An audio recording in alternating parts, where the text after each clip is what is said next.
All right, moving on to some of our postural corrective work. We're going to be starting with one of the most foundational exercises, which is going to be standing neutral. So a quick prerequisite to standing neutral.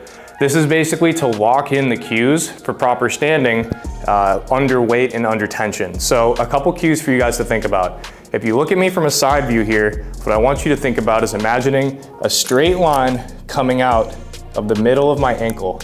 And when I stand, I want that line from my ankle to be intersecting with the middle of my knees, with my hips, and then ultimately moving up to be in line with my head. If you imagine there's a string pulling the top of the back of my head, that should give me the orientation of my cranium needed for everything else to fall in place. A lot of the common deviations that we're gonna see in standing postures are gonna be the hips shifting too far forward, the hips shifting too far back, and in a lot of cases nowadays, the knees coming into hyperextension, causing a flaring here.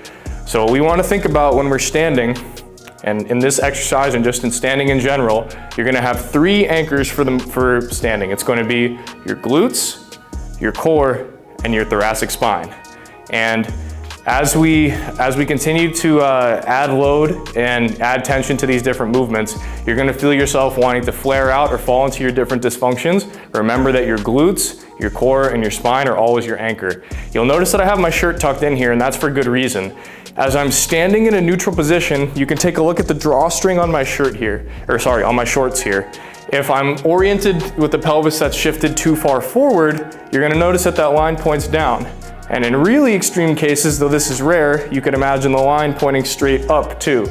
It doesn't have to be perfectly straight, but when we're standing in a good, strong posture, you can imagine that that line from the shorts is pointing mostly straight ahead or a little bit down, but definitely not too far forward leaning.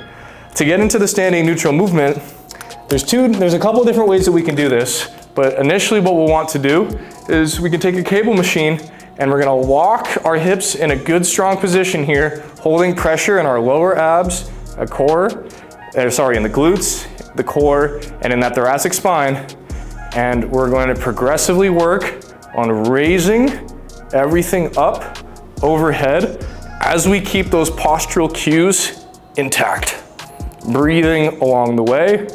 And for a lot of folks, as we get around here, we're gonna wanna flare into this type of extension. So make sure that we're locking in those same points of contact the entire time so that all the overhead mobility is true overhead mobility from spinal extension rather than rib flare.